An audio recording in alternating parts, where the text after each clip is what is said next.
one thing I noticed is that one thing I want to talk about today is kind of like a continuation of what we did last week, which is just a simple how to host an HTML website on AWS. And I feel like that project teaches you a lot of simple things and foundational things you should know to help you understand all the other things you are going to do later on when you take your projects. When I learned AWS, I said those are like, that project is really what started it for me. So even though that project is very short, I want you to understand and really pay attention to everything going on in that project, because if you understand it, it makes everything else you are going to do later on much easier. So looking at some of the comments throughout the week, and I've noticed that one of the common questions I see is still around trying to authenticate. For example, how to SSH into your EC2 instance, specifically when you get some type of error. So with all these things, which is why I said cloud is more about solving problem than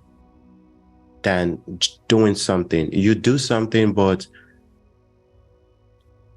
your skill sets really, I want you guys to always think of your skill sets, the skill sets you would develop that will be valuable for you when you are working as a cloud engineer.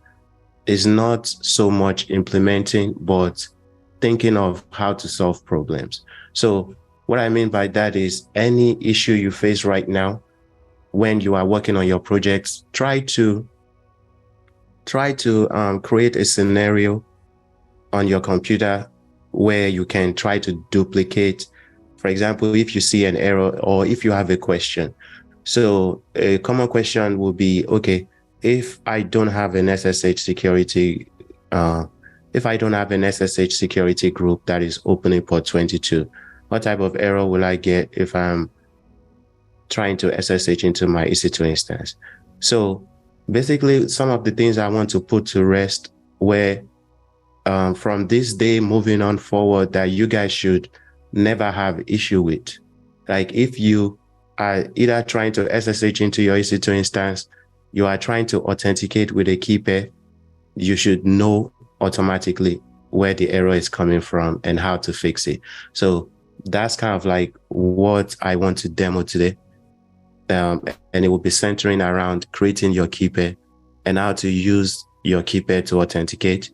It is the same process, whether you are using it to SSH into an EC2 instance or you are using it to authenticate to your GitHub repository or whatever method or platform you want to authenticate to using SSH. The same concept is the same. So I want to put that to rest. So moving forward, you guys should never have an issue troubleshooting if you have an SSH issue, whether it's cloning your repository or connecting to your EC2 instance. Okay.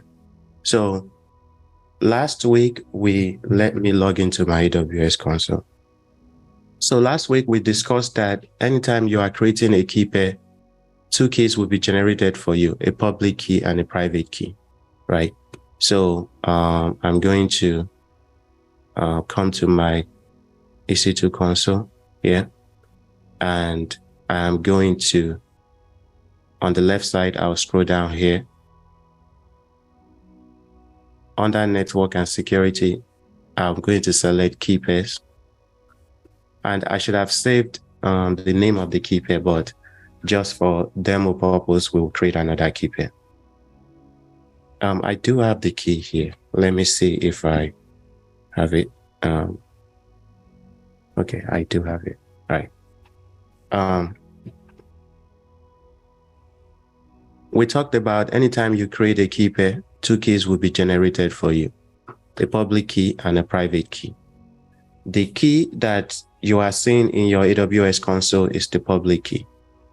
And the key that will be downloaded to your computer is the private key. So if we were to create another key pair here, I clicked create key pair. I'm going to give the key pair a name. Since I'm going to demo it using a Windows computer and a Mac computer, I'm going to name it Windows, so just I can remember. So you give your key a name, and the type is going to be an RSA. These are the two different types of keys you can create. These are the two different types of key you can create. The RSA is more of like the older version, and this ED25519 is the newer version. Anyone you pick will work. We are going to use RSA, and for the key file format, we will just select PEM. PPK is if you are using a Windows computer and you want to SSH into your EC2 instance using PuTTY. You can see it here. So if you plan to use PuTTY, you are going to use PPK format. But if you plan to use, for example, on a Windows computer, I'm going to show you guys how to use PowerShell, because I think moving forward, it is better for you to use PowerShell. So that way you will be familiar with the terminal, and the concept of using PowerShell on a Windows computer is the same concept of using your terminal on a Mac computer. So even I forced myself to start using PowerShell because I learned how to SSH into my EC2 instance using PPK. So here we'll select our PEM format file and we'll scroll down and watch what happens when I select create key. I'm going to click this button, create key pair. And notice when I click create key pair, you see that the file with the name of my key was downloaded to my computer. That is what I mean by when you create a key pair, two keys will be generated for you. Here, the key you are seeing in my AWS console, that is the public key. This key you see here is not the same as the one that is downloaded on my computer. The one you are seeing in the console is your public key. This is the key you would add to anything you are trying to connect to, whether it's your GitHub repository, your EC2 instance. This is the key you add to it. Then whoever is trying to authenticate to those things must have the private key. So that private key is similar to, think of it as a secret, your password, something that only you must have to authenticate to. For this, for example, I will say your EC2 instance and also your GitHub repository. So this private key that was downloaded on your computer, you want to make sure that you store it somewhere safe. So that is the main two things I want you to understand about your key pair. So now that this private key is downloaded on my computer, I can right click on it here and click show in folder. When I click show in folder, it opens this, right? And if you notice the key, anytime you download something on your computer, it always goes to the downloads directory. What I always do to make everything easy is I always move this key from my downloads directory into my home directory. The reason why I always do that is because I am using a Windows computer now, and I will also demonstrate the same thing using my Mac computer shortly. If I select PowerShell to open PowerShell, PowerShell always opens to my home directory. So if you open the PowerShell terminal on your computer, it would open to your home directory. So you will see the directory, the full path to the directory here. And since my PowerShell always opens to the home directory, so I don't have to type additional commands when I want to SSH into my EC2 instance. What I am going to do is move my key pair, right? Let me move this to the side so you can see. What I am going to do is move my key pair that is currently in my downloads directory into the home directory. So that way, when I try to SSH into my EC2 instance, I don't have to type additional commands. If your key pair is in the downloads directory and your PowerShell opens into your home directory, which it always does, right? You will either have to change your directory into the downloads directory, or when you are running your SSH command from this directory, you would have to specify the path to your downloads directory. So that is why it is easier to just move this key pair into the same directory that your PowerShell opens to. So if you notice here, it says my PowerShell opens to the C, users, and admin. So here, if I open another, I'm going to open another Windows Explorer. And following that, well, I don't even have to do this, so I'll close this. So this is my key pair. I'm going to right click on it and cut. Once I cut it, right, it is telling me that my home directory is in the C. So here I'm going to click on C. Then in the C drive, there's another folder called users. You can see the folder here. I'm going to click on it. Then in the users folder, there's another folder called admin. I'm going to click on the admin folder. And here, this is the directory that my PowerShell terminal is opening to. Here in PowerShell, if I type ls and press enter, ls allows you to see all the contents of that directory. And press enter. And I'll scroll down here. You can see I don't have the key pair that I just created here. So now that I am in that directory and I've cut that key pair, I'm just going to paste it here. So I'll right click and click paste. So you can see in my Windows Explorer, I have add the key pair, Windows EC2 key. Now in my PowerShell terminal, if I type ls and press enter, you can see the key is showing up here.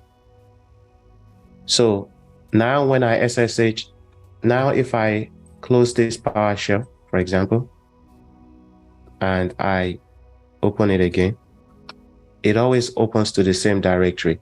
So when you open your terminal, you can just run your SSH command straight up. So that's one thing I want you guys to, a method you can use when you are setting up your key pairs to SSH into your EC2 instance. And something I just want you to understand. And once you do it once and you understand it, don't forget it, because it is very important to everything you'll be doing later on. Even when you authenticate with GitHub, the concept is the same.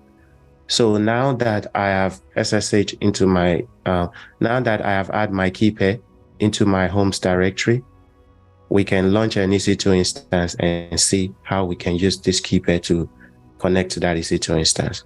So here in the EC2 dashboard, I'm going to click instances running. I always do this. I always forget to terminate my EC2 instance. So I'm going to launch an EC2 instance. I'm going to call it demo. Demo EC2. EC2 Windows.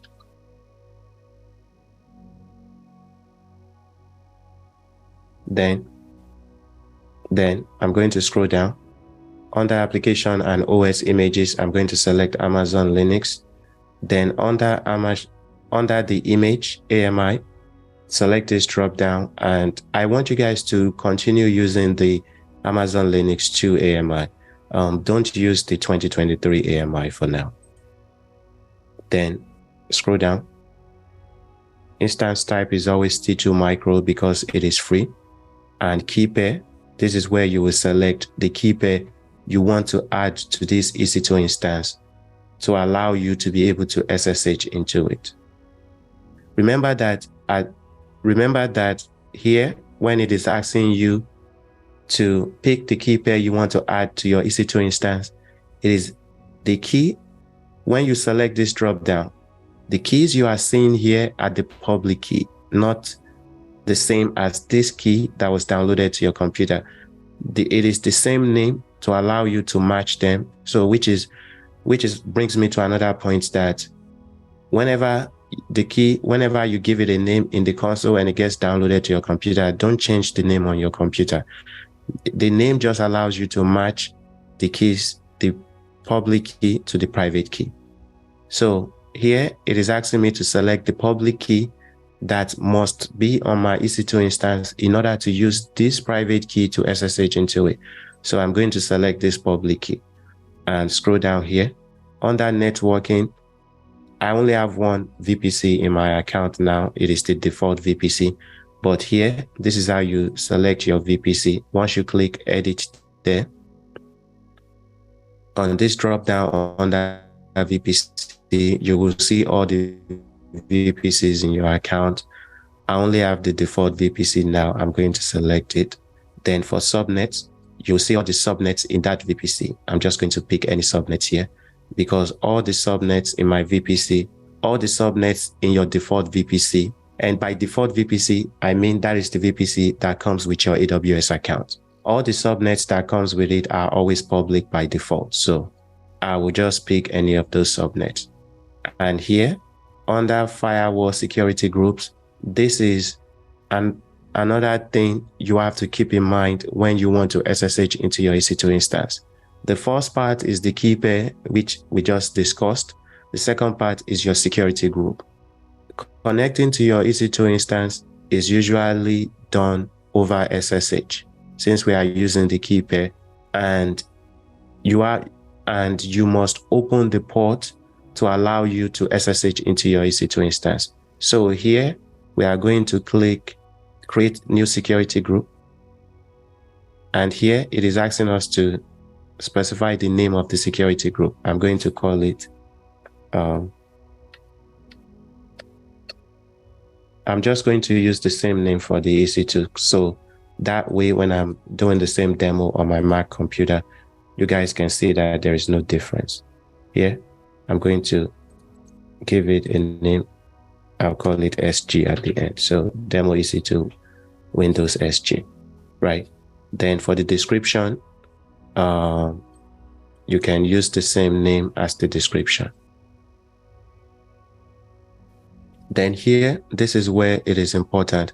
It is asking you to create your security group. So here under type, you can select this drop down.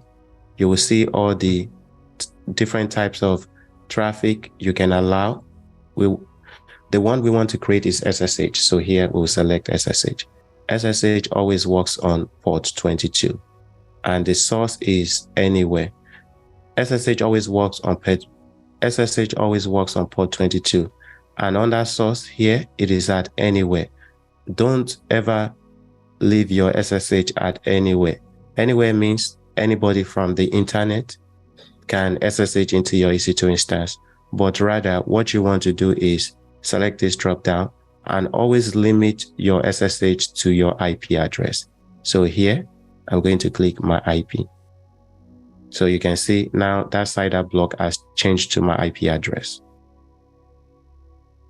Then another, I'm going to show you how to turn your EC2 instance. We will continue what we did last week with using our EC2 instance to host an HTML website. We covered how to run the commands manually last week. Today, I'll show you how to just add the command into your user data to launch your server.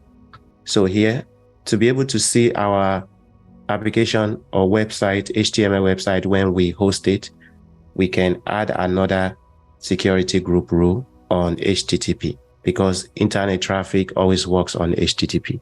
So here, I'm going to click add security group rule.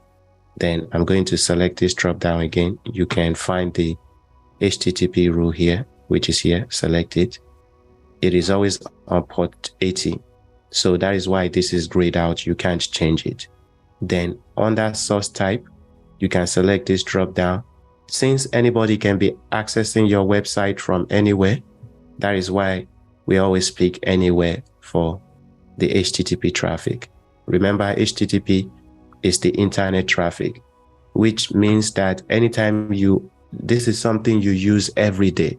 Anytime you, for example, let's say you went to Amazon.com, or let's do apple.com. Let's say when you go to apple.com, here you are just typing apple.com. I'm sure none of you guys type HTTPS. You guys don't do that. You guys just type apple.com. So what that means is when you type apple.com, you are accessing their site over HTTP. So if I type apple.com here and press enter, I can access their site, but I typed apple.com trying to access their site over HTTP. But on their end, as you guys would see in all the projects you would do, we always redirect HTTP traffic to HTTPS. So Apple has done the same thing on their end. They have done the same thing on their end, that when I type apple.com here, it is redirecting my traffic to HTTPS. So that is why you see this icon here, and you always see HTTPS there. It is how we secure the communications between the users and the site. So not to get carried away, you guys use HTTP every day when you are accessing different websites. So that is why we are opening that port here. Then once you've opened it, right, scroll down, and that is all we need to do here. And we are going to launch our EC2 instance. Click launch instance.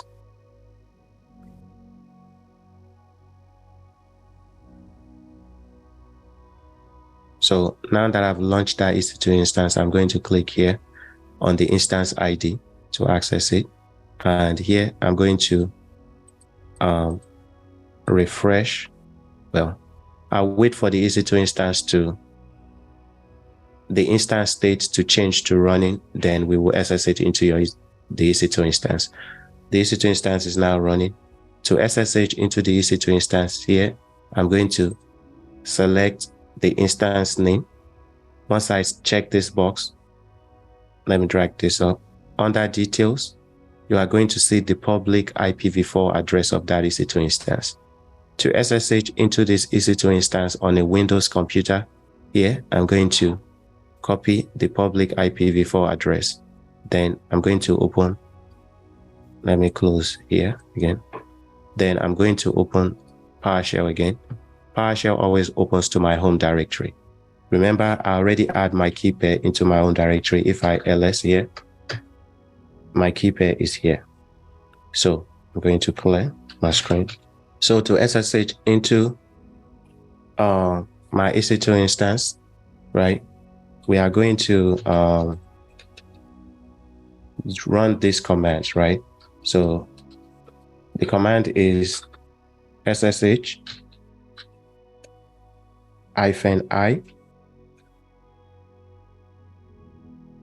Then you specify the name of your key pair.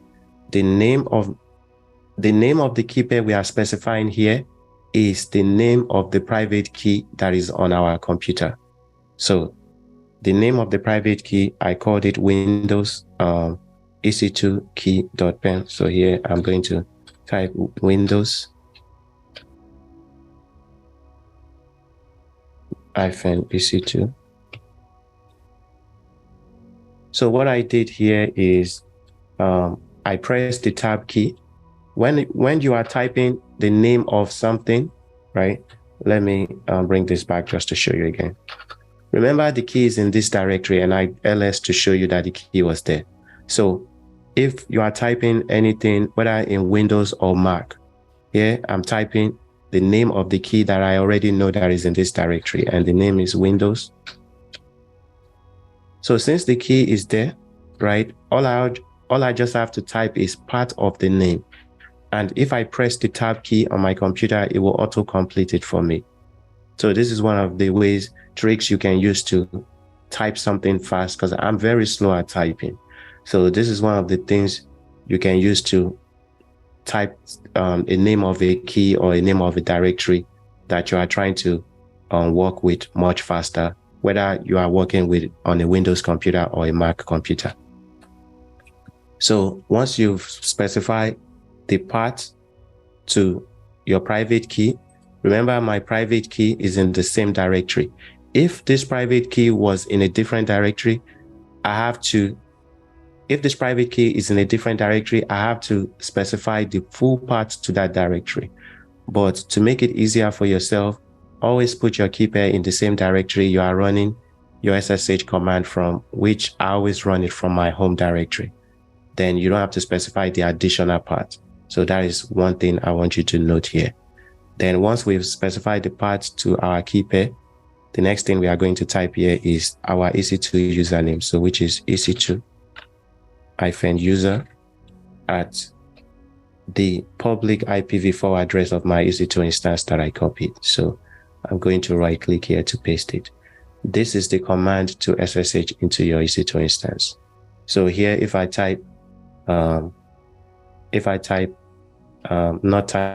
press enter, the first time you try to SSH into your EC2 instance, it is going to ask you this question. If you type yes and press enter, and you can see I've SSH into my EC2 instance. So this brings us to how to SSH into your EC2 instance on a Windows computer. Now, the two errors that you guys commonly get that moving forward, you should always know based on the error, whether if someone is asking about the error in the group chat or is an error you ran into, you should know automatically how to resolve it. These are the two common errors you will see when you try to SSH into your EC2 instance. So let's test it now. First, let's test it by using the wrong name of the key pair. So let's assume that I am using the wrong key pair to SSH into my EC2 instance. Here, this is my EC2 instance in the console. And if you look at the EC2 instance, we are going to scroll down here. Under key pair assigned at launch, you can see the name of the key pair that is on this EC2 instance. So let's assume on my Mac, I'm going to exit. So once you SSH into your EC2 instance, you will know you are in the EC2 instance in your terminal, because here it will say EC2- at the IP address of that EC2 instance. To exit that EC2 instance, type exit.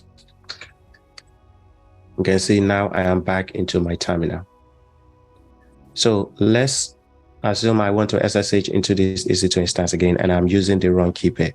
This is one of the errors you guys get. And anytime you see this error, I want you guys to understand automatically what to do.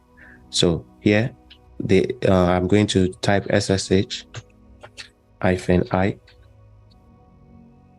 Then I'm going to type the wrong name of my EC2. I'm going to type the wrong name of my key pair. So I'm just going to type a name like this. Then I'm going to type the username of my EC2 instance, EC2-user at the public IPv4 address. Then I'm going to press enter.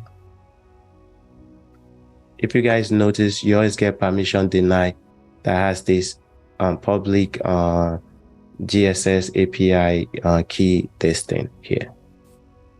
So what I'm saying is, anytime you see this in your error message, it has to do with your key pair, which brings you back to the concept of the key pair.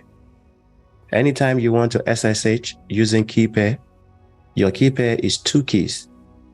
The concept you must understand is what you are trying to SSH into. In this case, I am trying to SSH into my EC2 instance. My EC2 instance must have the public key. And the person that is trying to SSH into the EC2 instance, which is me, must have the private key. So here, I am trying to SSH into the EC2 instance. I have confirmed that the EC2 instance has this public key, and I am trying to SSH into it using a wrong private key.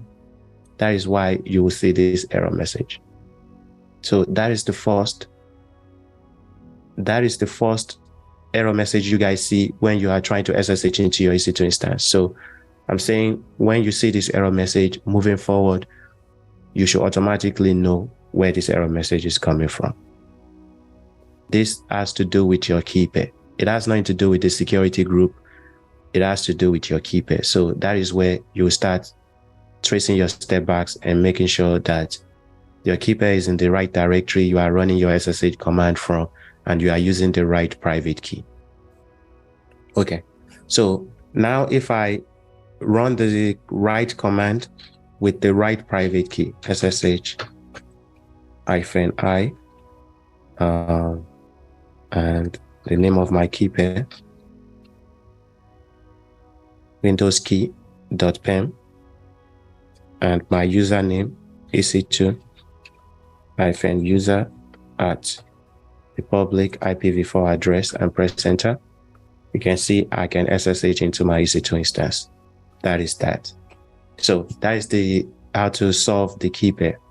And now let's look at the other error you guys always get, which is, and please believe me, when I was at the same position where you guys are in now and I'm learning, these are the things I'm doing. These are the different things I'm testing just to make sure I understand what is going on, which is why I said it is more than you just completing the project.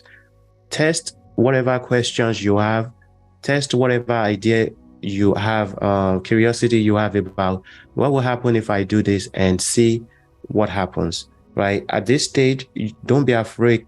Don't be afraid to make mistakes, and don't be afraid to break anything, because this is where you want to do those things. You want to make sure you test and you understand what's going on. Elise, go ahead. Yeah, just a quick question. I know you mentioned this before, but I'm not quite sure if I remember. After which project you say you did before you started taking your interviews? You had finished? Before I started doing my interview? Yes. The WordPress project. But I didn't do all the other projects, but the WordPress project is not enough to get a job now. Well, it depends on who's interviewing you and what company, and it just depends on chances, right? There's always chances to everything. But I would say to put yourself on the market to have the best chance of getting a job, and just giving yourself a good chance of doing well on the interview, you have to do more than the WordPress project. You have to do all the other projects. You have to understand pretty much what I told you guys is you have to make sure your skill set is centered around this skill set. So you have to have a good understanding of Linux, Git, AWS, Terraform, Docker, CI/CD. This will give you the best chance of owning an interview and doing well on the interview. So these skill sets are covered in all the different projects you have in your account. So that's why you have to take your time to get the skills and develop your skills in this area. But when I got my first job, yes, at that point, I only did the WordPress project. So, if I try to get a job now, and this was a couple of years back, about 5-6 years back, if I try to do the same thing now with the landscape of the work now, it might be difficult. But then it also depends on who is trying to hire me, the interview I am in. The interview that I did then was with the hiring manager, and I guess what I presented to him in that WordPress project was enough for him to take a chance on me. So it just depends. But I would say, in order to give yourself a good chance, focus on getting your skills in this area. Please, can you send that to the group space? Yeah, sure. I would. Yeah. I will post it in the DevOps channel now. Okay. Okay, I have a question, Aziz, regarding this, the terminal. Is it okay? Yeah, sure. Go ahead.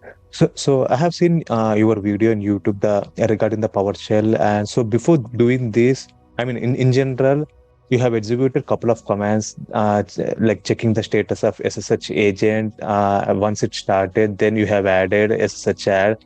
I just wanted to know what is the significance of that by doing those things. So before seeing your video, I have tried in a different way. So I have connected to from my local to like public instance. Then I have copied the key and I have created a new file in the public instance and I have pasted that key there. Then I have tried to do it same way, doing SSH, -i, the key name with the private IP address, EC2 dash user at private IP address. But it failed. But luckily, I saw your video. Then I found and I have executed those things, and it worked fine. So I just wanted to understand what is the significance of those commands. Okay, sure. Well, that is different from what here. So I would open a reference architecture just to show you guys what you are referring to. So here, I'm just going to open any reference architecture here. So this is, let me open, well, I could have used that one too. Okay. This is a typical reference architecture for your project, the type of VPC we are using, right? So what is referring to is the demo that I'm showing you guys now is just centered around you guys understanding key pair and not having issue with key pair at all. So the instance that I launched will be in my public subnet. So in this demo that I just gave, assume this EC2 instance is in this public subnet. So when your EC2 instance is in a public subnet and you are, let me see if I can draw here. Okay. So let's say your EC2 instance is here. The demo that I just gave, my EC2 instance will be in a public subnet, which is here. And you are here. I'm using my mouse to draw, so please bear with my horrible drawing. You are here. In order for you to SSH into your EC2 instance, you just have to have the private key that I told you about, right? So you have the private key, let's call it private key. And the EC2 instance has to have the public key. So you have the private key on your computer. When you run the SSH command, you can SSH into this EC2 instance directly. But in your case, what you are referring to is the EC2 instance you are trying to SSH into is this one. Yeah. So this EC2 instance, because of the security that is built into AWS, you cannot, even if this EC2 instance has the public key and you have the private key, you cannot SSH into it directly. Okay. You can't, for security reasons. That is why we put it in the private subnet. It provides that additional layer of security so that it is just hard for someone to access it. It won't be, we are trying to make it harder for anyone to access this EC2 instance, right? So that is why, in order to SSH into this EC2 instance, you have to use what is called agent forwarding. So agent forwarding is what allows you to be able to SSH into this EC2 instance. So I have a double question. So if I want to copy this primary key into the public instance, so is it works? I tried, it didn't work for me. So that's the reason I'm just wondering how this internally architecture it works, So yeah, so this EC2 instance, I'm trying to find my pen again. Okay, so in order to SSH into this EC2 instance, this EC2 instance will also have your public key when you launch it. It must have your public key. Then let me, I'm going to erase this. Well, I shouldn't have done that. So here. Then this EC2 instance you are trying to SSH into must have the public key.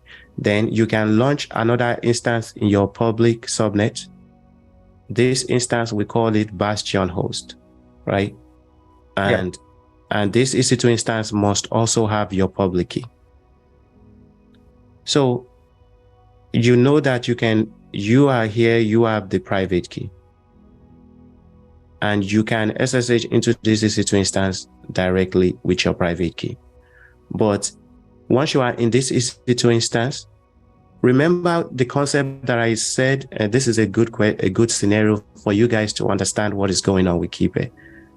When you SSH into this EC2 instance, right, with your private key, remember in order to SSH into an EC2 instance, the instance must have the public key, you must have the private key. So when you SSH into this EC2 instance with your private key, now you are trying to run another command to SSH from this EC2 instance into this EC2 instance. You should understand, based on what we discussed about how key pairs work, you will understand that it will fail. You know why?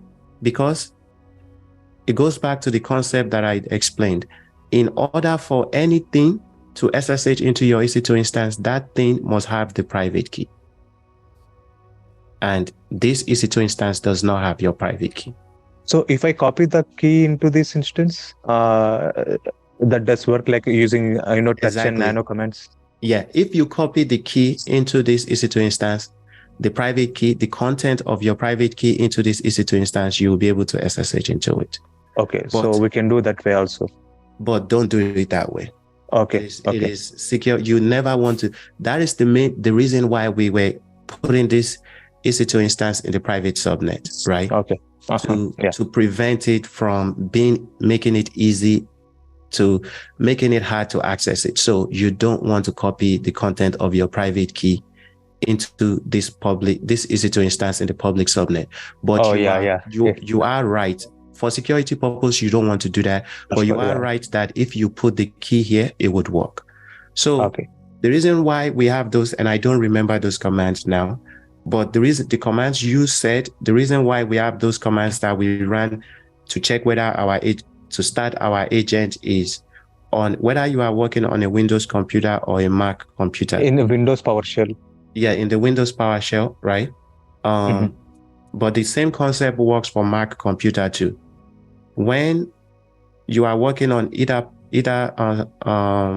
operating system, when you start the agent forwarding, right, what that allows you to do is, and I want you guys to do a research on it just to get a clear understanding on it, but I will just explain the rough understanding that I understand.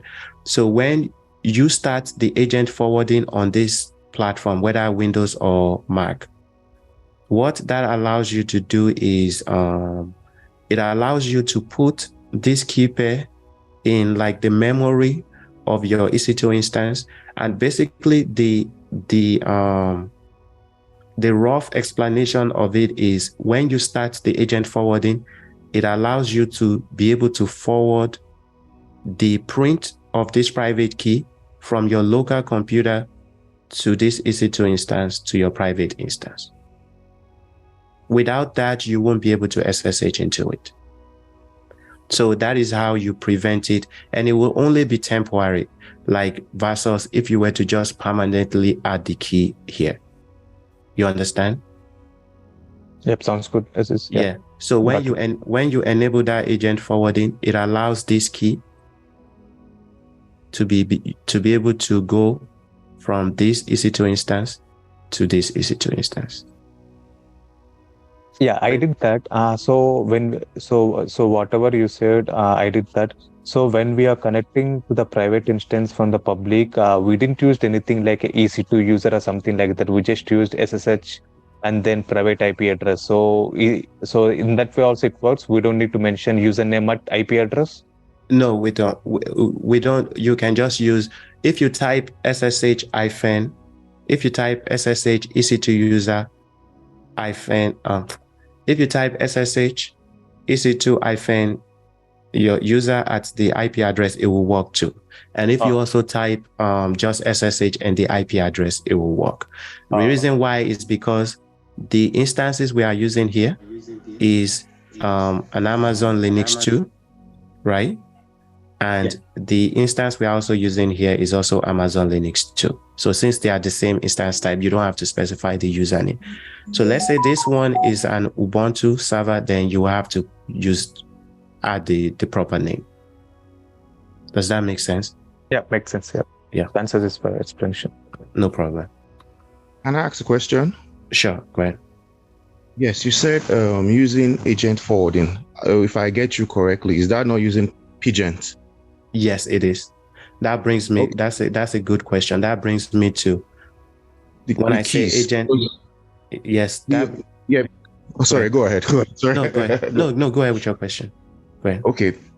We are using PEM keys, right? Yes. No, and keep in mind. Right now, yeah, go ahead. Finish your question. Sorry. Right now, we're using PEM keys to do our SSH, meaning we're using PowerShell, not PuTTY. Exactly. Correct. If we now, where I have seen, because I know I have seen in one of your tutorial lectures, I have seen you use agent forwarding, that's PGent, with ppk.ppk keys. Correct. Right? Yeah. So, can you use agent forwarding with .pem keys? Yes, you can. Okay. And that is what he and I'm sorry I don't have everyone. When I'm screen sharing, I don't know who's speaking. But the previous person the previous question we had, that was what he was talking about. He's using PowerShell, and in order to enable the agent forwarding using PowerShell and the PEM format, we can't use PageAnt for that because PageAnt only works for PuTTY and PPK. But I have a lecture on that. I will paste it in this channel as well.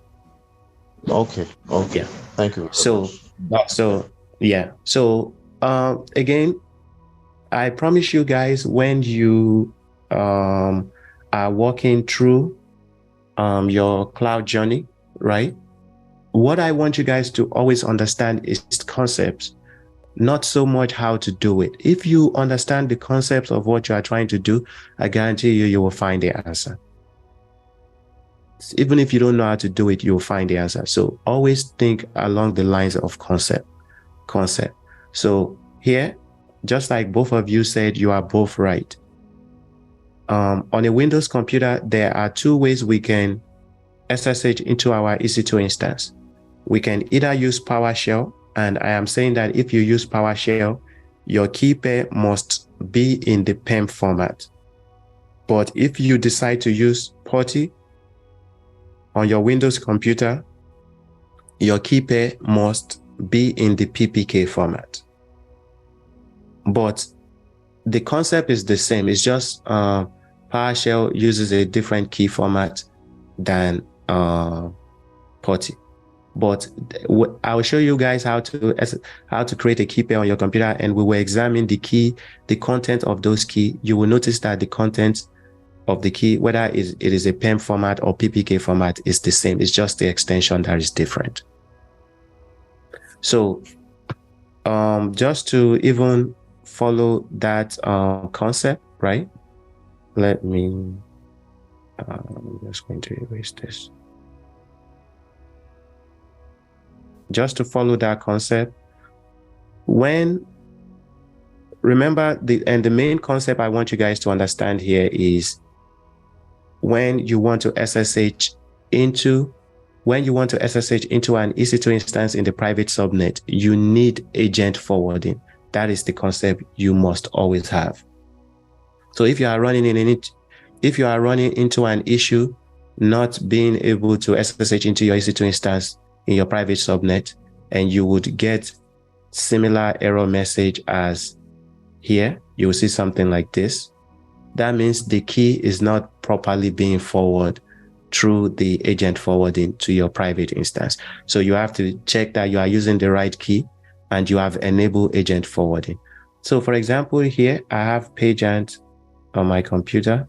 I'm just going to type it here.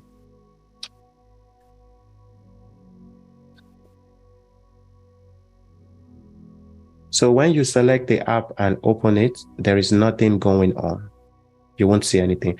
But if you click on the lower right-hand corner here, you will see it, it is here. Excuse my Windows thing. You will see it, it is here. And here, if you double click it, you can open it, right? This is how PuTTY allows you to use that key as agent forwarding. So once you click it to open it, right? What we do is we click add key, and here we would add our private key. So let's say I want to SSH into it. I'll go to where my private key is. This is my users admin here. My private key. Well, I can't find the private key here. You know why? Because the key is not in PPK. So PuTTY works in PPK, but I do have another private key. So let's assume you are trying to use PageAnt. So don't focus more on the keys I'm adding here. Focus on the concept. I just want to prove a point to you. Here, when you are trying to use PageAnt, assuming you are using PPK format, once you open PageAnt, remember it will open here and you will double click it to open it. You will click add key. Then you will add your private key. Remember your private key would be in PPK. So here I have a PPK one. I'll click open. This adds your private key into PageAnt. And once you have done that, you can close it. So that means the key is, remember when I added you here and other stuff. So that means the key is already in the agent forwarding that will allow you to be able to SSH from your EC2 instance, from your computer to your public EC2 instance to your private instance. So here, if we open PuTTY, just to show you, you remember you put your EC2 instance, your EC2 -user at whatever the public IP address of your instance is, right? Then here, you will select this drop down under SSH, and you're going to select, now PuTTY has changed it, but you, it brings me to another question. Anytime you guys are SSHing into your EC2 instance using PuTTY, they have changed the console that if you want to add your key, you have to select this drop down now and you select credentials to add your key. But since we are trying to SSH into an EC2 instance in the private subnet, here, if you select auth, right, look at here, it says other authentication related options. So here, we want to allow agent forwarding, and we just check this box. This is what allows you to be able to SSH from your computer into the public EC2 instance, into the private. The concept I want you guys to understand when you are trying to SSH from your public instance into your private instance is agent forwarding. Are you using it? That is, if you run into an error, that's the first question you should ask yourself. Am I using the right key, and have I enabled agent forwarding? So going back to whether you are using a Windows computer or a Mac computer, the concept is the same. Are you using agent forwarding? Okay.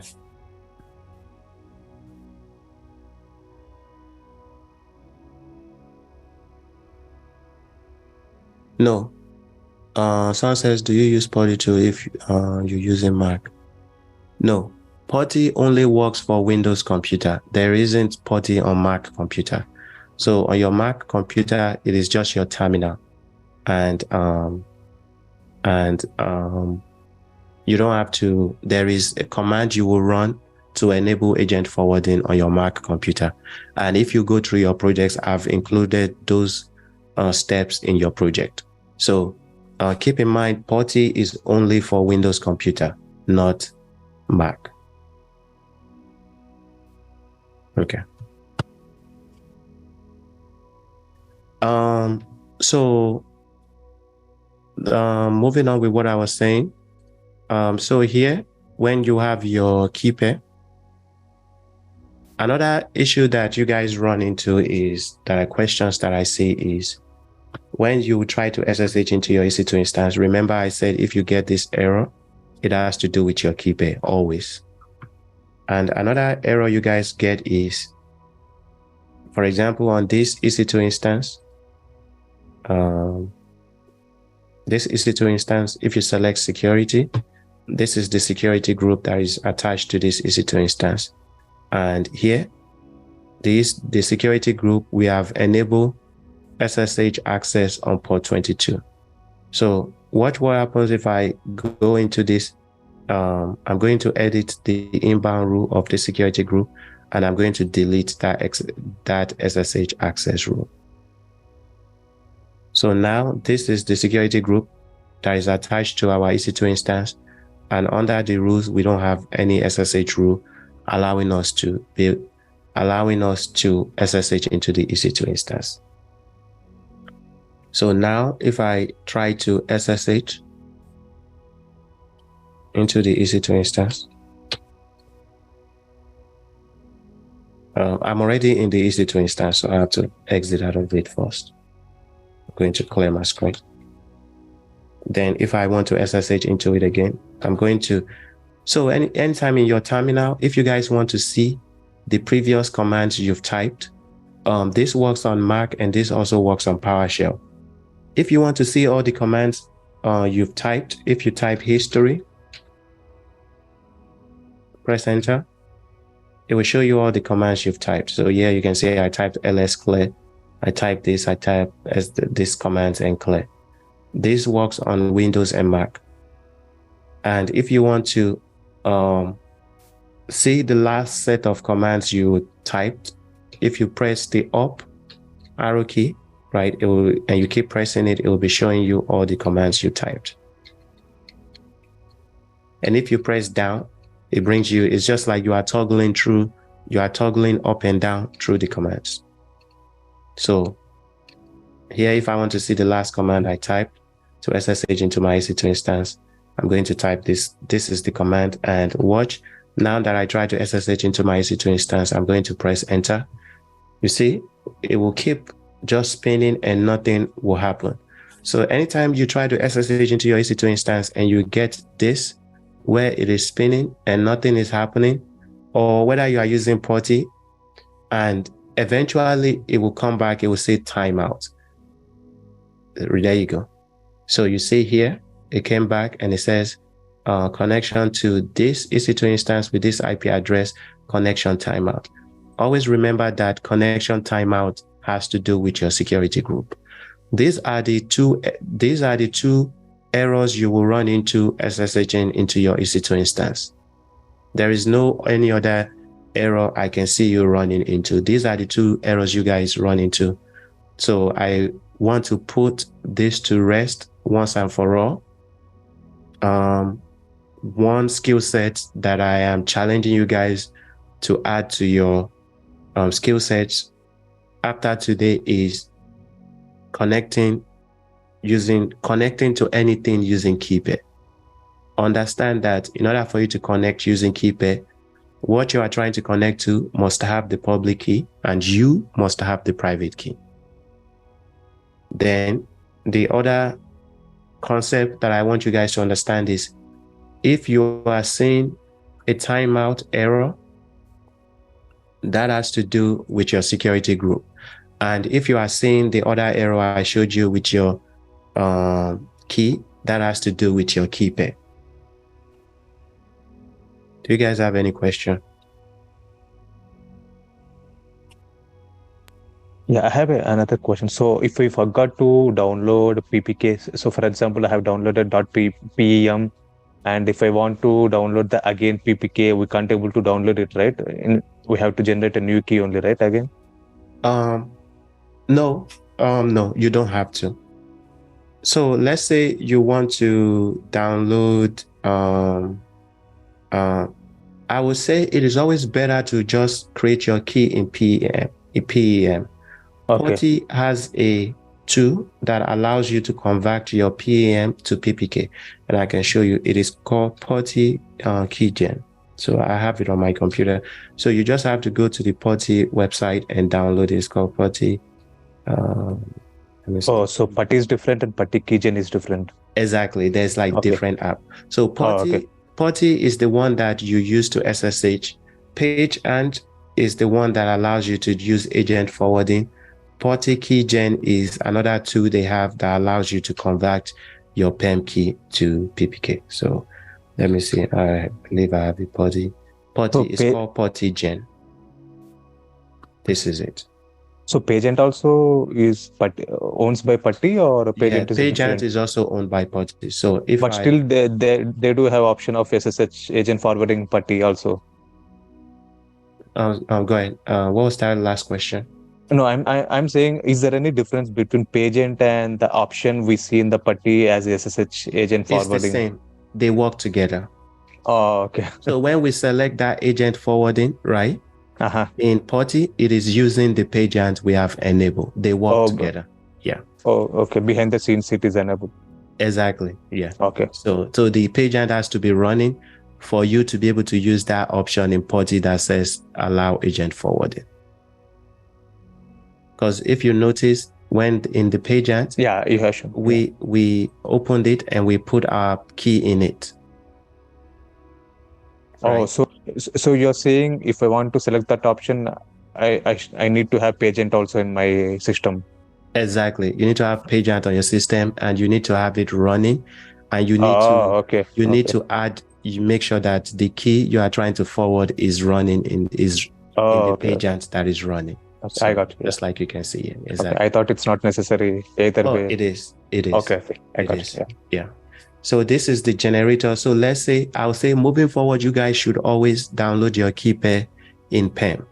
And it is much easier to convert your key pair to PPK if you decide to start using PuTTY later on. So let's say I decide to use PuTTY.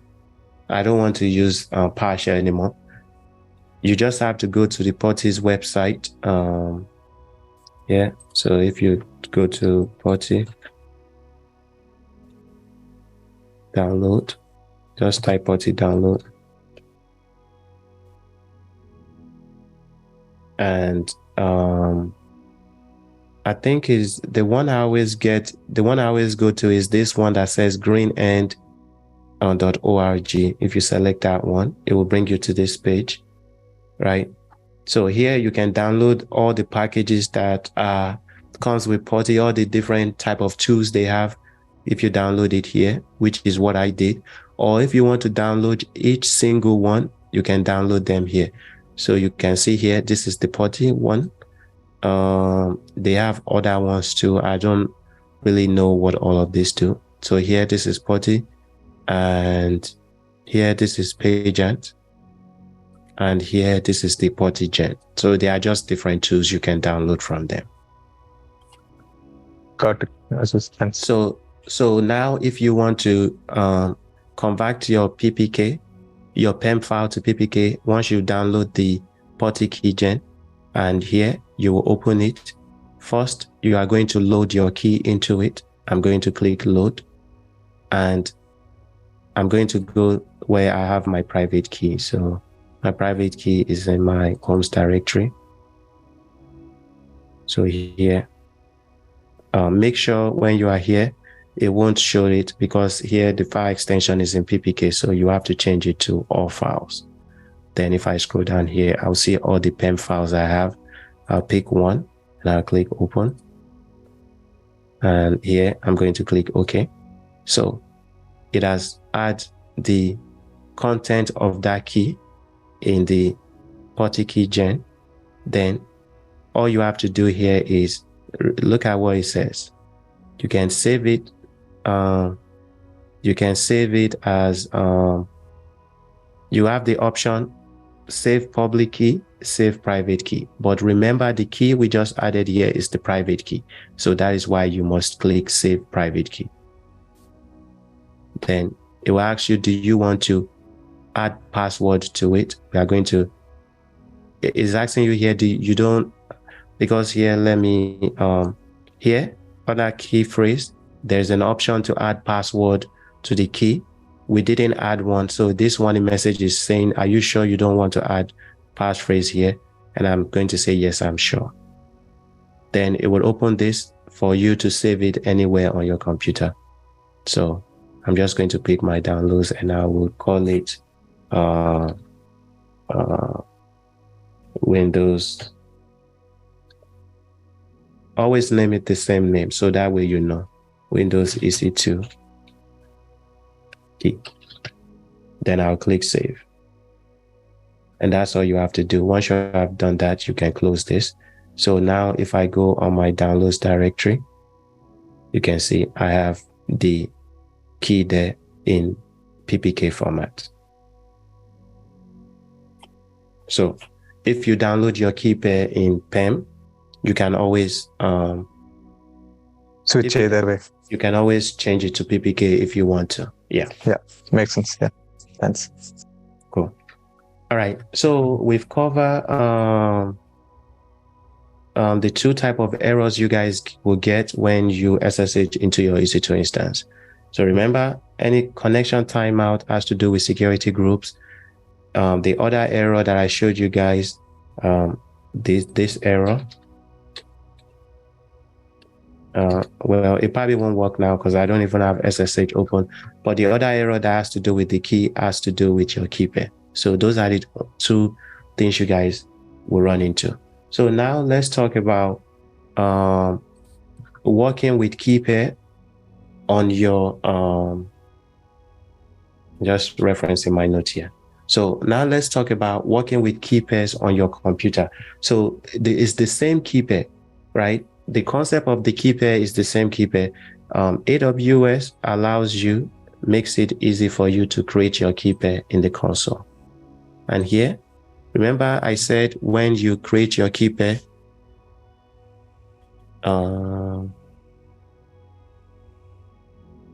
yeah, thank you for posting it there. So permission deny is the other error also.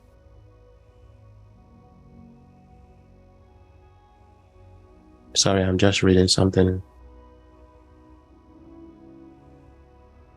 Yeah, so Shola said it's been using AWS SSM assume role instance to access your EC2 instance. Yeah, so they are without using port 22. Yeah, so there are always different ways, different methods to accessing your EC2 instance. I think if that's the method you are using now, you should use that method. And it is, I agree, it is more secure because you are operating within the AWS network. But whether you will have that option just depends on your company. Your company might not have that feature that they've created a rule and they want you to SSH connect to your EC2 instance using that method.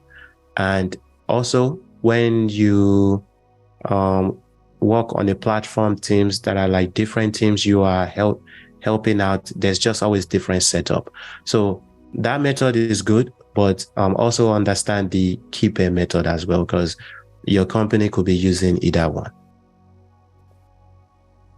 Okay, so the concept of key pair is the same, right? Whether you are creating a key pair on a Windows whether you are creating a key pair in AWS or on your computer. So the one we just did is we created a key pair in AWS. So here, if we come under the key pair, one thing about the AWS console is, well, they don't allow you to export it. So in AWS, when you create a key pair, the public key stays in AWS and the private key is downloaded to your computer. But what I'm saying is, what I'm trying to explain next is that you can create this same key pairs by yourself on your computer and import it into AWS. the concept of key is the same. So that's what we are going to cover next. So I'm going to clear my screen here. Let me just close it. So to create a key pair on a Windows computer or a Mac computer, any of those two, is the same command. Here, you open your terminal. I'm going to open PowerShell again. Then you are going to type the command. The command to create a key pair is SSH-keygen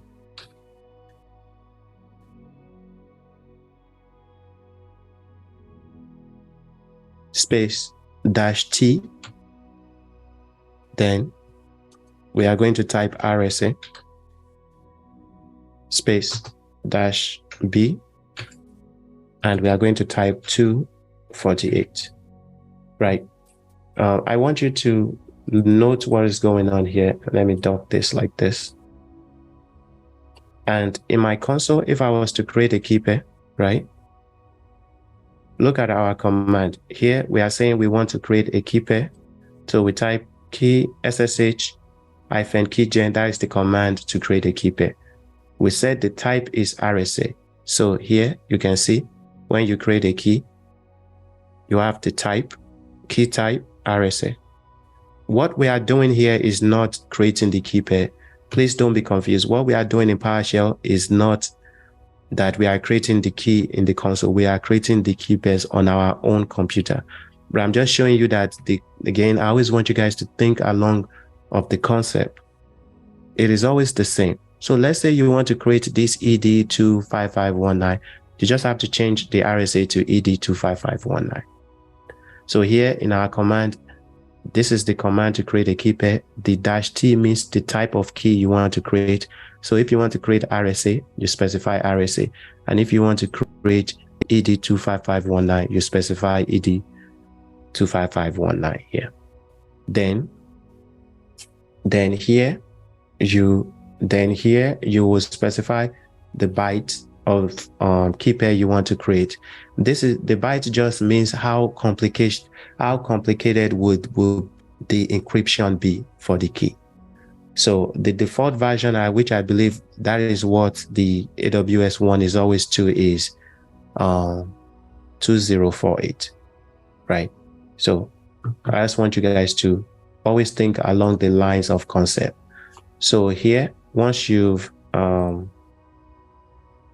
have typed the command, I want you guys to pay attention to what's going on, and I will also demo this on a Mac computer as well. So here I'm going to press enter. When you type the command, I press enter. Please note that it is saying that it is generating. Look at what it says here: a public and private key, RSA key pair. When you create key pairs, two keys are always created. And here it is telling you that the key will be created in this directory on your computer. Always pay attention to that. When you run this command, it always creates it in your home directory. And in your home directory, it is telling you, you will see a .ssh folder, and in your .ssh folder, you will see the key there. So here you don't have to do anything, just press enter.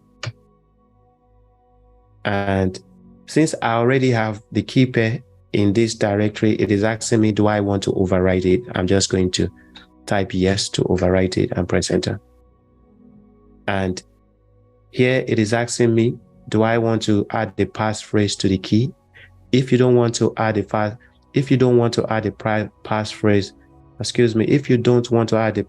to the key, don't type anything here, just press enter. And it is asking you to confirm again, press enter. And there you go. It has created the key on my computer. And remember what it told you? It has created the key pair, and it has created here. This is what you will see.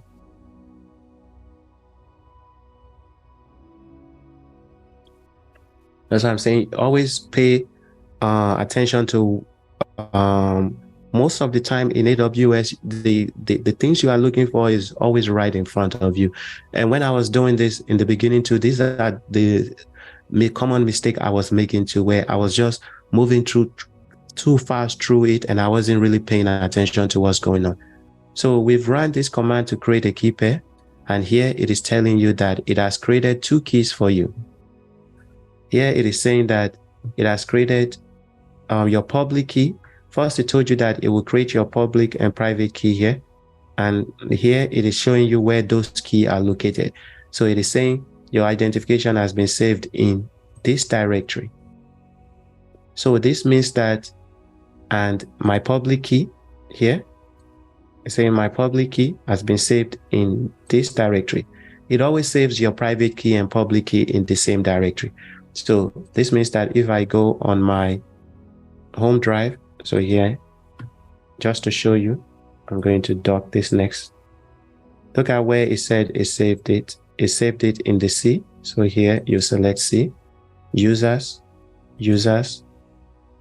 admin.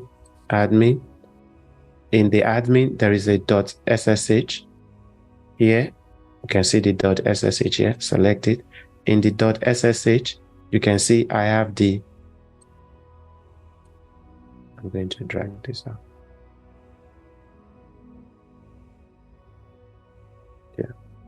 Yeah, you can see in the .ssh folder, I have the ID_RSA and ID_RSA.pub. On your Windows computer, the one that says the P, that has the P sign on it, that is in Windows Publisher, that is the public key. The one that just says ID_RSA, that is the private key. This brings us to another thing I want you guys to understand. If I right click on this ID, these 2 key pairs, one way you can open them is, but make sure when you open it, be very careful, because it is an encryption key. If you accidentally change anything in it, you have to regenerate it again. It wouldn't work. So here, I'm just going to open this key. I'm going to say open with, let me open it with Notepad, and I'm going to click OK. You can see the content of this private key. Here, it says private key. I'm going to put that to the side, and let me open the public key.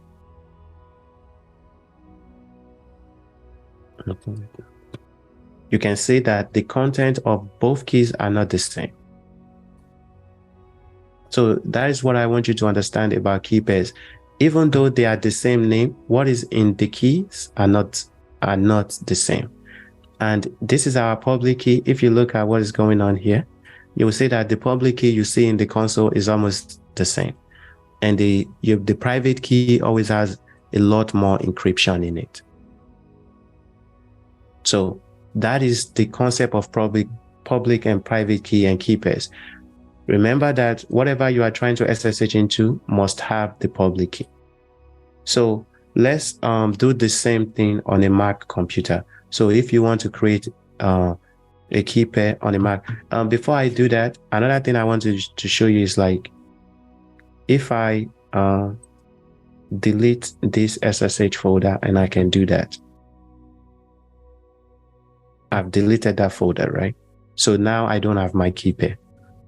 Now, if I come back to my terminal, watch what's will be going on here. If I come back to my terminal and I run that command again to create my key pair, first, let me clear my screen so you can see. And I run that command again to create a key pair. It is going to tell me that it is going to create my key pair in this directory, and the name of the key pair will be this. Always leave it as default. I'm going to press enter. Here it is asking me to add a passphrase. I'm not going to add a passphrase. I'm going to press enter, and I'm going to press enter again. It has created my key pair, and look, the SSH folder is back. If I double click on it, I have the ID and ID_RSA. So you can keep deleting your key pairs and run the command to create it. What that does is it creates this SSH directory like it told you here. And in that SSH directory, it puts your public and private keys in it. That is another concept you should always remember. Don't forget this part. what happens with this is when we create our key pair here, what happens with some of your companies that you work for or projects you will work on, you have to set up your connection to your GitHub repository to be able to clone repositories from your GitHub account, your company's GitHub account on your computer. So the first step is you have to create your key pairs. Right here, we have created our key pairs. We created the public and private key. Then the next thing you have to do is following the same concept we were discussing, right? Here, then you have to go into your GitHub account. In your GitHub account here, you are going to select your profile. Then you are going to click settings. Here, you are going to come down to SSH and GPG keys. I already had one key pair there that I did before. This one, I've deleted it, so it won't work. I'm going to delete this. So when you come here, under SSH key, we are going to click add new SSH key. We'll give the key a name. We'll just call it my public key. Right? Then in the key print, what you have to do is come here into where your SSH key is saved. Right click on the key that has the P is in Windows Publisher, the Microsoft Publisher. The key is in the Microsoft Publisher. Right click on it, select open with, and open it in Notepad or Visual Studio Code. Then make sure you don't change anything in this key. Just copy everything in this key. So I've selected everything and I'm just going to copy it. Once you copy everything in this key, so if I scroll to the right, you can see I've copied everything in this key. Once you've selected everything, right click to copy, then close the file. Then in GitHub, we are going to paste it here and click add SSH key.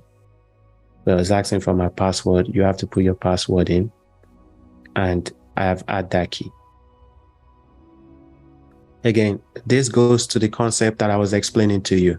It does not matter what you are trying to use to SSH. The concept is the same. Look, we created a key pairs. 2 keys was generated for us. We now we must put the public key into the thing we are trying to authenticate to. Here, we are trying to authenticate to GitHub. That is why we have put the public key in GitHub. But the private key is here on our computer. And what happens when, one thing I would say is you must leave the private key in the .ssh directory. On everybody's computer, what they have agreed to, whoever agreed to it, is when GitHub is looking, when you are trying to authenticate to GitHub, GitHub will come into this directory, your home directory on your computer, and it will look for the .ssh folder, and in that folder, it will find your private key. And that is what is happening in the background that is allowing you to clone your GitHub repository over SSH.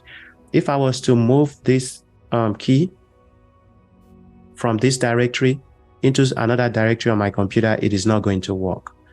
You will have to, in that case, then you will have to tell GitHub specifically where your key is. But by default, your key must be in your home directory in the .ssh folder. I'll notice what's going on here.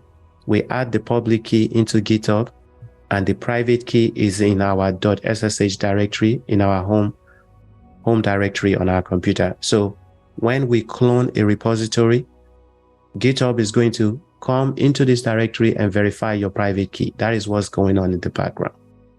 So the concept is always the same. You or whatever is trying to access something over SSH must have the private key, and the thing you are trying to access must have the public key. So let's look at the same concept on a Mac computer. So here I'm going to share my screen here. All right.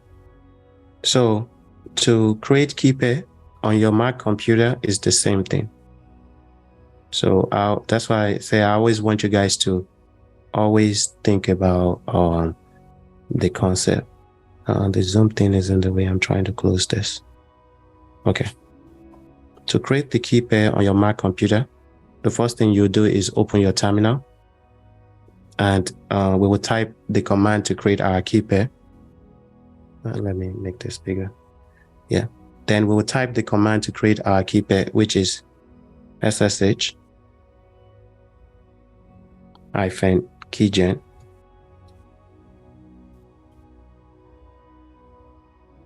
space type, which is T space the type of key we want to create, RSA,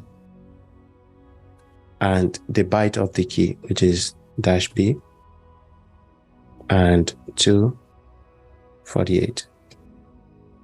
Once you type your command, if you press enter, now it is telling you it is creating the key in this directory.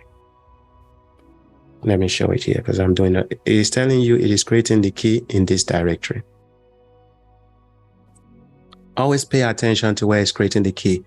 Similar to Windows computer, it is also creating the key in your home directory on your Mac computer. Then here, all we have to do is just press enter. It is asking you, do you want to add a passphrase to your key? We won't add the passphrase. We'll press enter and press enter again. And it has created the key. Just like I showed you on the Windows computer, it has created key pairs, right? Public and private key, RSA keys, right? It named it ID_RSA, and it has saved the public key in this directory on my Mac computer, and it has saved the private key in this directory on my Mac computer, and it has saved the public key in this directory on my Mac computer. So when you are creating your key pair on a Mac computer, look at the directory it is telling you that your key is in. So now what that means is, if I go into this directory, we can do cd. We will type cd, and you can either, just to show you, I'm just going to do it one directory after the other. So I'm going to /, the first directory is users. If I tab, I'm going to press enter, and I will ls.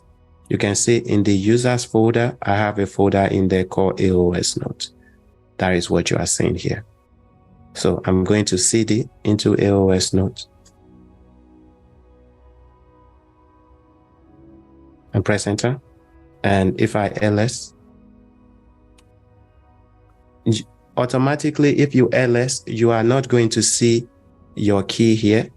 And the reason why you can't see your key is because the key, once you cd into your home directory, the next directory is .ssh. And if you ls here, you are not going to see it. The reason why you won't see it is because in Windows, in Linux, which your Mac computer is very similar to Linux. Anytime something has a .ssh or .something, it will be hidden by default. So to see it, you have to type ls-a. That would show you all the files and hidden files that are in the directory. So here I'm going to press enter. So now if I type ls-a, you can see that I have the .ssh folder there. So the next thing I'm going to do is cd into that folder. I'm going to do cd.ssh and press enter. Now if I ls, you can see in that folder, I have my ID_RSA and ID_RSA.pub. To see the content of the keys, just like I showed you, if you do cat, you are going to type cat and ID. Let's print the one for the ID_RSA. So if we type cat ID_RSA, we are trying to print the content of this one. We press enter. You can see it is the private key.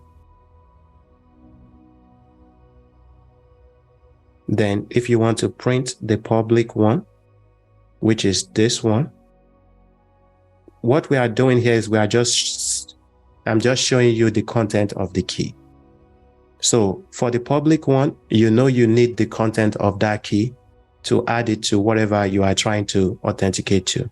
So to see the content of the public key, you are going to type cat id underscore RSA dot pub. You always have to type the full name of the key that you see. You can see it is id underscore RSA dot pub. Then here, once you type it, press enter. Now you can see the content of the public key, which is here. So this is what you will copy. And here, once you select it like this, you just press Ctrl+C to copy it. This is what you will go into your GitHub account that I just showed you and paste it in there to allow your Mac computer to be able to SSH, to be able to connect to your GitHub account via SSH. And by default, when you are connecting through SSH, GitHub will look in this directory on your computer.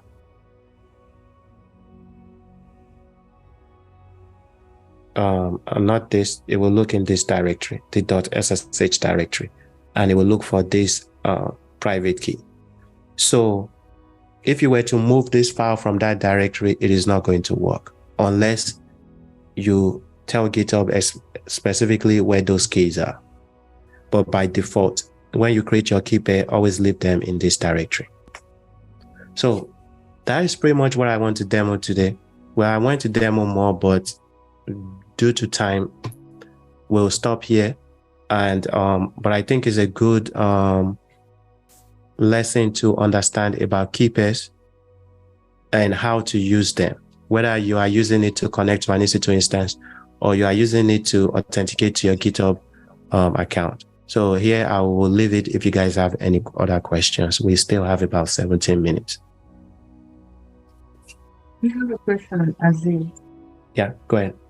Yes, when I was doing the project with Ansible, I was getting errors, so I'm having to solve the errors. But my concern is that I couldn't stop the instances. So when I tried to stop them so that I'm not charged, it was giving me a failed error. So the instances are running, and I'm wondering how I can stop them and then proceed when I've resolved the error with Ansible.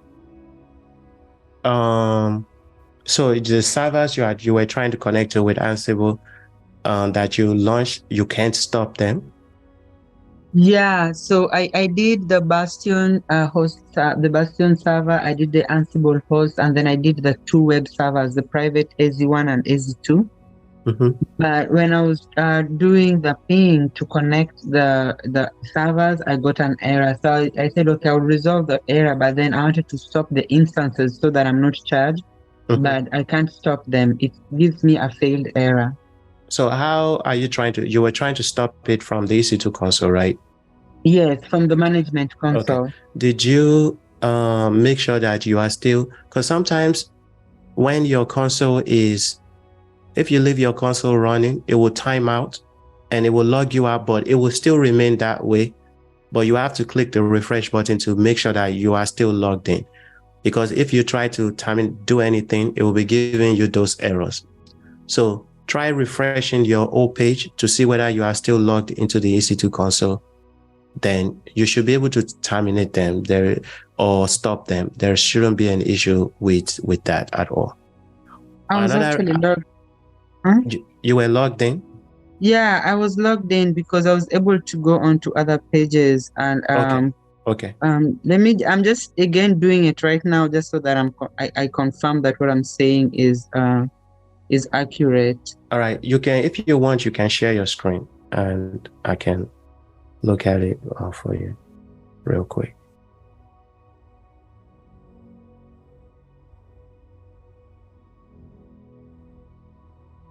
Oh my God, you're right. So that's what always happens. Yeah, you're right. You're right. Because I've just tried it now and it stopped the instances. Yeah, so most likely it timed out before and you just didn't realize that it timed out. Okay, I'm glad we got that resolved. So try your Ansible project again. If you run into an issue, let me know and I will help you troubleshoot. Okay, Okay, thank you. I believe Kofi has his hands up, so go ahead. Yeah, hi Aziz. Hello. Thank you for going through the key pair, and it was helpful, even though it seems that we understood it. I have a question regarding the CI/CD project that you upload. I started, and when I copy the code and I put in my Visual Studio Code, it came out with a lot of indentation error. And I wanted to ask, is there any best way to avoid those change, because this is basically the change of environment. The way you set up your Visual Studio Code is different from mine. So I have that error and it took me, like I was trying to do yesterday, it took me an hour trying to fix it, and that's what slowed me down. So I wanted to ask that question first to see if there's any best way to avoid to better copy the code into Visual Studio Code. No, it shouldn't. It is not an error. So when you copy the code, there isn't an error in the code. Did you run the code to see an error? No. There wasn't error in the code, but when I put in my Visual Studio Code, it came out with a different all the red lines on the yes. That is because you probably have the YAML syntax thing, the YAML extension installed in your Visual Studio Code, and I don't have it installed because it always does that for that reason, and I can show you. Let me here. So it is not an error. It is just something with Visual Studio Code. I don't like it too. So here, if I come to extension and I install, maybe you have a CloudFormation extension or a YAML extension, one of those, always do it. But if you don't have any of this extension, it won't give you. So for example, CloudFormation is always works with YAML. So, or no, maybe I won't use CloudFormation. I'll just look for the YAML extension. So this is the YAML extension. I'm going to, it is already installed on my thing, but I'm going to uninstall it. So pretty much the issue you are having is you have some extension that is trying to show you that you have it installed. So if I have this installed, it is going to, so I'm going to, I think I disabled it. So disable,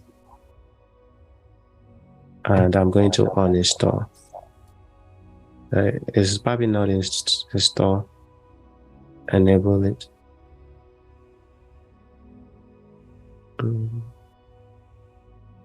I don't know why it's not letting me uninstall it. But the issue, share your screen and I'll show you what. No, I mean, I got it solved. And my question was if there is, like, it took me hours before understanding it. And my question was basically to find a better way to avoid those, wasting time. So how did you resolve it? What do you? No, like I was going to it line by line, and I used ChatGPT, and I realized that how like at the beginning of each line there were a red line, a red sign saying that there's some issue in every single line. So I took them line by line and got them solved. It shouldn't give you an error, and it's probably how you are pasting it. So, for example, if I open a new file here, and I'm going to go to one of the the codes. So here, just a second. So this is one of the codes. Let me start at the beginning. So you have to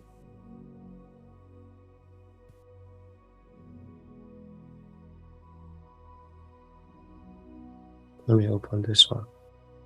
So this is the beginning of the code. Once I come here, I just have to click here to copy it. Once I copy it, am I sharing my screen? You can see my screen, right? Yeah. I click here to copy it. Once I copy it, I just come here and paste it here. Right click, paste. Mm-hmm. See, doesn't give me error. Yeah. I think it's probably the way I copy it, I paste it. Yeah. So which is why I was saying, when you are pasting the code in your terminal, make sure your cursor is not here, because YAML's indentation is very picky about indentation.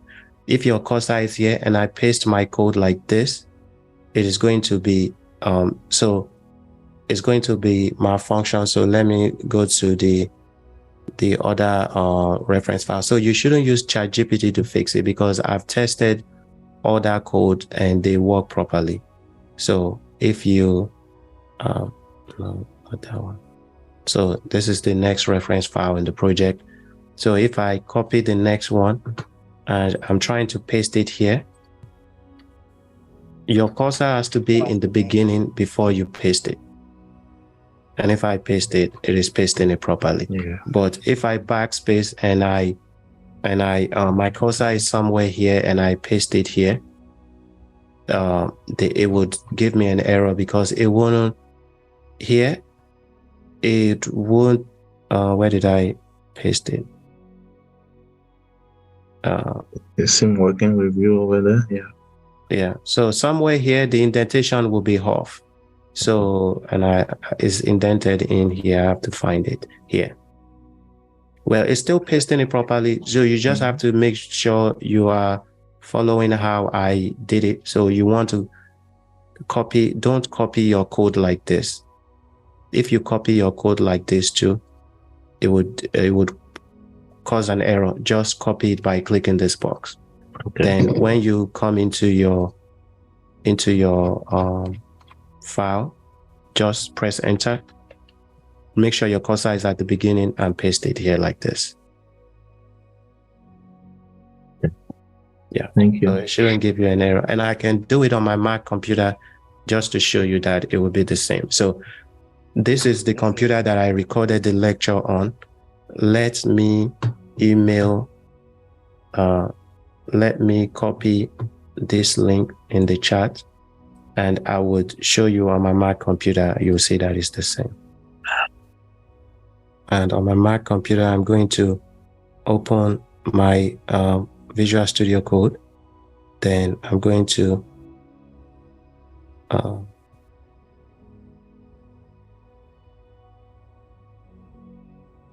did I send the link? I think I sent the link to one person. Okay, let me stop share again. I can't see the link in the Zoom, so I directly send it to somebody instead of to all. So I'm going to copy it from here, and I'm going to send it to everyone. Okay. All right. So here I'm going to share my screen. So here, if I have opened Visual Studio Code, I open a new file in Visual Studio Code by just clicking here. Then I'm going to open the first link.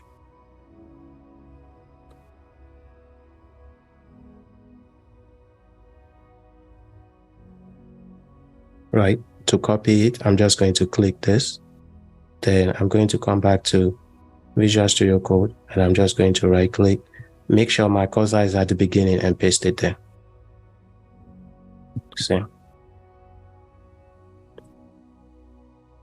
It didn't give me any error. And if I go back to there, and I'm going to copy the next one.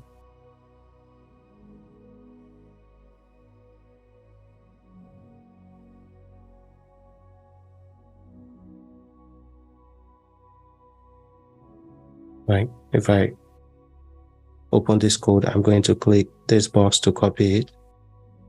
Come back here, press enter, and paste it here.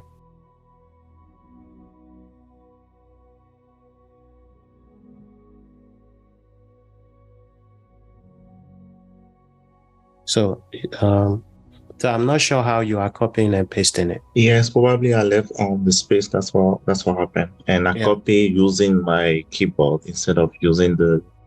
Yeah, you always have to use that box. All right. Thank you. No problem.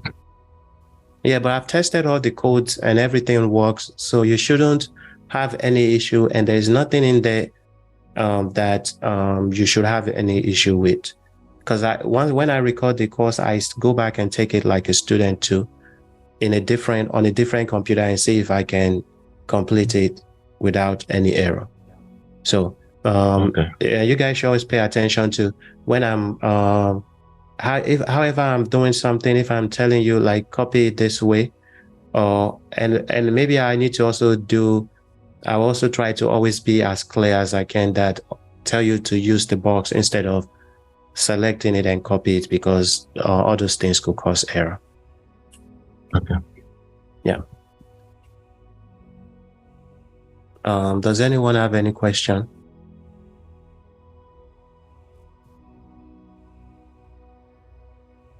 Okay. I see. I have a question. It's not a question. It's something I try to do with the 3-tier Terraform architecture. I've run it. It works, but I'm having error. I don't know if you can help me. Sure. Okay. I'll go ahead and share my screen. Okay. Thank you. Share my screen. Share. Okay. Can you see my screen? Yes, I can. Okay. Let me go to File, open folder. My desktop. Where down? Here. Yeah. Okay. Let me close this. Let me close this. Let me start. Let me start with this Open Integrated. If I do Terraform, apply, right? I get this error. So this is what I've done. I went back to this. Hold on. Let me see. The variable name.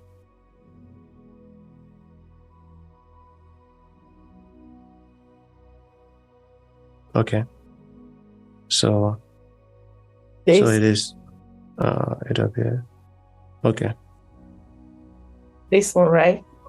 Yeah. So line 12. So go under your variables. Right? Your variable, look at the error. You don't have a variable named AWS _ VPC Cider. Okay. You understand? Okay. That's the issue. So in your value on line 12, like it's telling you. So if you go to line 12, this right? one. For your value, you've put AWS _ VPC. Okay. Copy that. Okay. No, copy just the value. Yeah, that. Just not without the var, just the name. Okay, that's the name. Yeah. Copy it. Okay. Then go into your variables, right? Do Control F. Control F. On your Mac, it will be Command F. Command F. Okay. And click into the one on the right side and do it. Click not there, but click into your view itself, where your codes are. Click in that box. This one. Yeah. And now do Control F. Okay. Command F. Yeah, Command F. Yeah, sorry, I'll use Windows. Then paste it there. Command V. Okay. You can see there's no reference that what you are trying to reference is what is on line 3. It is VPC _ Cider, not AWS. AWS _ VPC Cider. So in your value, you just need to go and remove the AWS part and it should work. So on your main.tf, My main, I should just remove from here. remove that. Yeah, that is the variable you are trying to reference.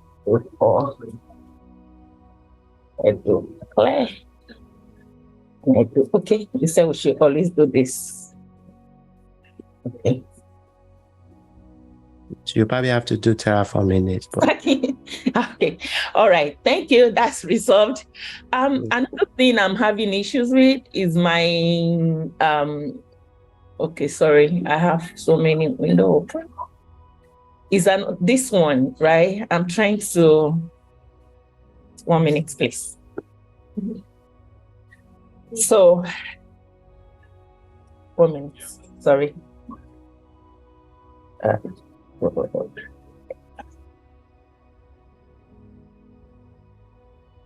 Email not that code 27284. Okay, so I'm having issues with my ECS.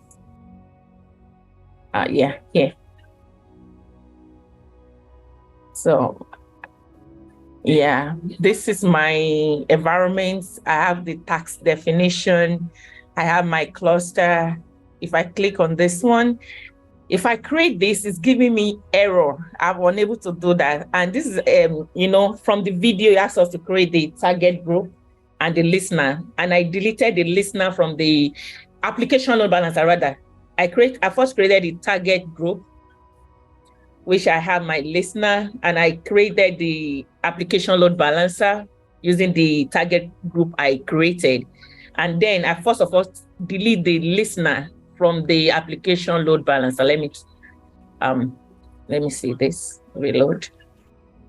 So what you have to do is create it again, and whatever error you have, send it to me, and I would be able to better help you troubleshoot it. So create it again and then let me know. Okay, I will. Thank you. And that's all. Okay, Aziz, can I talk, please? Yes, go ahead. Okay, thank you. Mine is I'm just going to take just 5 minutes. Okay, do I need to share my screen to quickly show you the issue I'm having? I told you, I'm trying to create S3 buckets. So you requested that we should go into the bucket itself and retrieve we told us to download the rent zone zip file, folder or something. Yeah, I downloaded it. Then I unzipped it. So it gave me the rent zone folder. I'm supposed to go into the folder to pick up the environment file, env file. I don't know whether that's in the rent zone env file, and bring it to my Terraform Visual Studio Code. But then what I got was what I saw. So I don't know what happened. What I saw was quite different from what you have. Yeah, just a second. So the class is done, so you guys can pretty much, is already won. I don't want to hold you guys up. So if you have something else to do, you guys can log off. I would, and if you just want to wait around to see what we are doing, you can wait around as well. And if not, I will see you guys next week. Thank you guys, and have a good weekend. Thank you, Aziz. No problem. Good job. Nice job. Thank you. All right, bye. Hello, Aziz. Okay. Hello. Oh, okay. Yeah. So you can share your screen and please show me what you are referring to. Okay.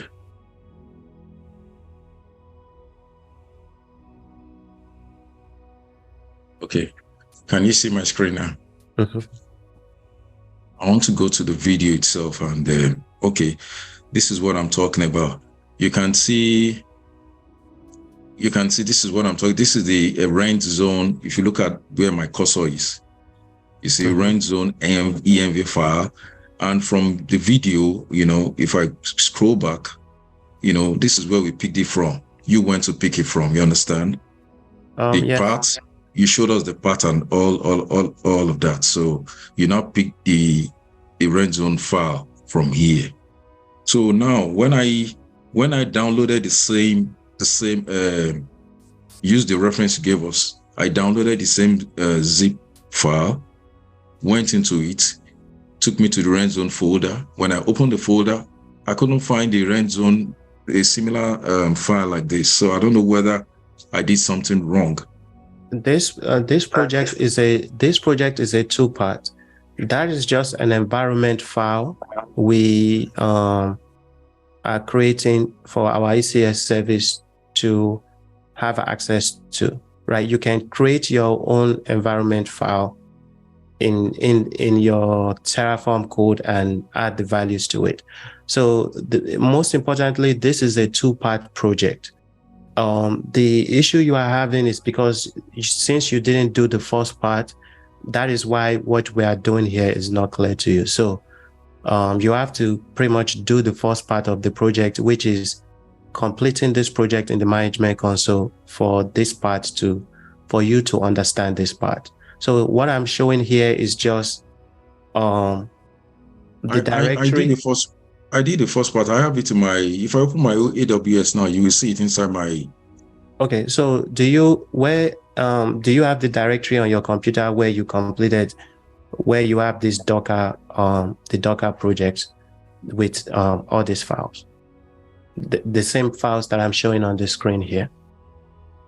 Okay, I didn't. I have mine. Yeah. Mine is the because GitHub. You aren't downloading anything. You aren't downloading anything from the S3 in this lecture. We are not downloading anything from S3 in this lecture. All we are doing is just creating. So show me your Visual Studio Code, your Terraform project, please. Okay. Yeah, that's my project. So. Okay. So which one are you having issue with?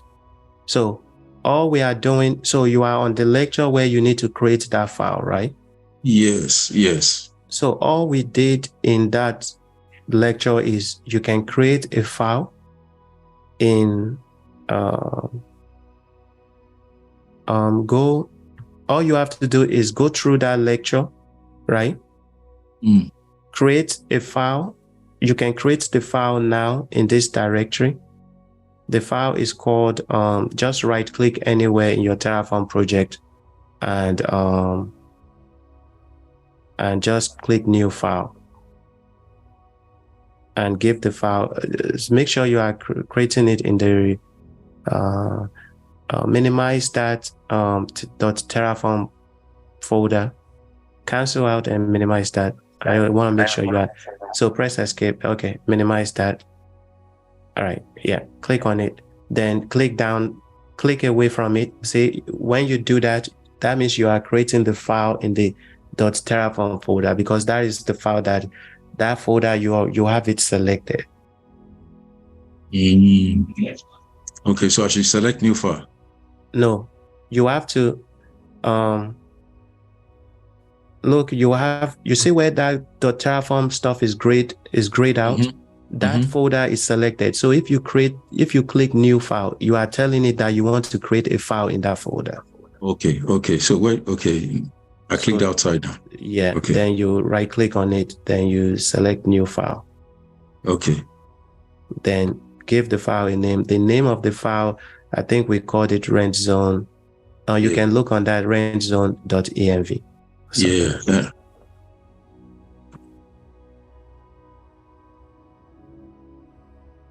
Exactly. Press enter. Then the only thing, all you need to do is put the environment variables in here, and you have to put your own environment variable that you use to build your Docker image. So that's what I'm saying. The Docker image that we are using in this project is the Docker image we built in the previous project. There is a two-part project. So we built the Docker image, and the environment variables that we use to build the Docker image is what we are adding in this file. So if you haven't built your Docker image, you won't be able to add your environment variables here. Okay. Yeah. So it's a 2 parts project. I always and I'll talk to you offline. Please understand that it's a 2 parts project. So Okay. you have to do the first part. I'll send the link to you. It is also included in your account to build your Docker image and all that stuff, because you can't build your Docker image. Well, you can't build your Docker image in Terraform, or we don't even do it. If I'm sure maybe you can, but we don't do it that way. So you build your Docker image, push your Docker image to ECR. Yeah. Then that is what once you do that, everything we are doing here will make sense. Yeah. So, but I'll talk to you offline, but that is what you have to do here. You won't be able to complete this project unless you do that part, the first part of this project. Yeah. There's nothing I'm doing today, so anytime you're ready for me, I'll just. Okay. Yeah, thank you. Thank you. No problem. Hello, Aziz. Hello. Yeah, this is Subhadeep. Actually, I'm new to this. Means I can ask my query? Yeah, sure. Go ahead. Okay. Thing is, like I am new. I just joined. As you said, send the link. So how you advise? Like I should go first those details trainings on myself and then do the projects. If you can advise how to proceed. So in the account there is once you get access to your account, I have already organized all the projects in the order you should complete them. So you just have to, you will be able to just follow each one code by code, line by line, and you'll be able to complete those projects following video per video. But I have add all the information there and in the order you should follow them. Okay, but the AWS and Terraform I should learn separately and then try to do those AWS and Linux. That means whatever you said, like those things needs to be completed. So that knowledge should be acquired first, right? No, the knowledge should be. Let me show you. So I'm done. If you and I don't have access to the.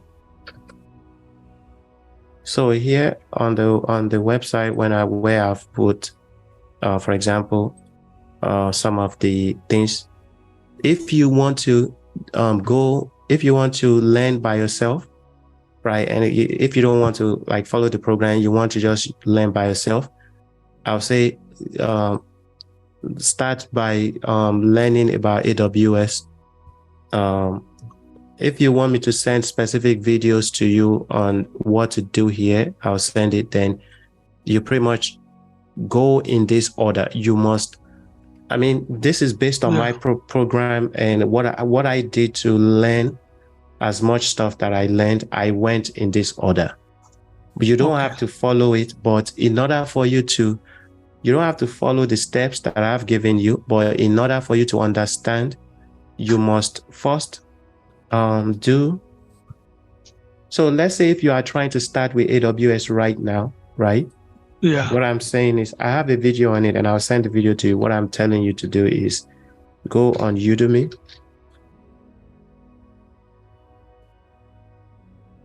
and look for AWS Cloud Practitioner course. AWS Certified Cloud Practitioner. His course is very good.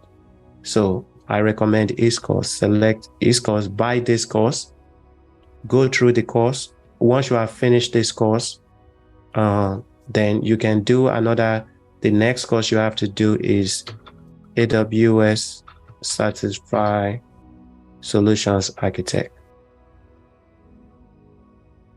He also has a course on it. His course is very good. Select it here and you can buy it. Once you have finished this course, you can either take your certification exams just to test where you are or not. But I recommend taking your certification exam at some point.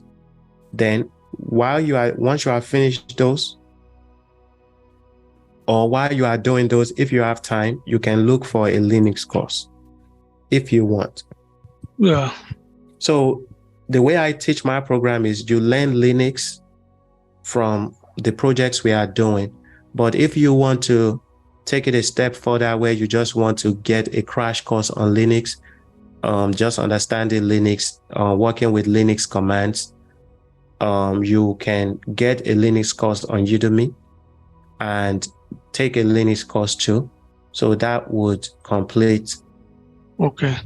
That will complete. And I am thinking like, shall I do this course, or by doing projects you are saying I should learn? So are you planning on doing this program, or are you trying to? Yes, I want to do this program, but as you said, like you are not live classes, you will not teach those things. So I'm thinking, shall I learn first and then doing this program? No. Oh no! When you start this program, I will walk you through everything you need to do. Even though it's not a live class, you will still be able to follow along. You just have to follow the plan in the program. Okay. You understand? Yeah. Yeah. So you can follow the program, and it will walk you through everything you need to do. Okay. Yeah, you don't have to go and do something else before you come to the program. So when you come to the program, I will tell you exactly what you should do, step by step. Okay. So once I join, I think we'll have one-to-one. We can, you will tell what to do first, right? It is already in the videos program that you will see in your account. Exactly. You will see all the information there. Okay. Yeah. Got it. Thank you. No problem. All right. Does anyone else have a question? Yeah, Aziz, I was wondering if I could just share my screen briefly. You see my error? Okay, sure. Let me stop recording. This class is done.